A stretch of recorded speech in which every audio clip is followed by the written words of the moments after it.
Hey everyone, today I'm going to show you how to get your drone pilot license for free in Europe. If you are traveling to Europe with a drone that weighs over 250 grams, you'll need a pilot license to fly it. For Mavic Mini users, the license is not required, but for other drones over 250 grams, you will need to pass the pilot certification. Now let's talk about the steps. So first, register your drone in the country where you plan to fly. There are three categories for drone flying: A1, A2, and A3. You'll need to complete the A1 and A3 certifications first before you can take the A2 test.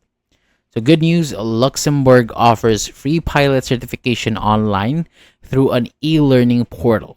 Once you complete the course, you will get your certificate, which lasts until 2029.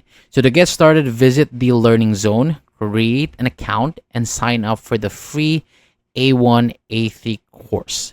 After completing it, you can take the test and receive your certificate right away. So, thank you so much for watching. For more videos like this, hit the subscribe button, and I'll see you on the next one.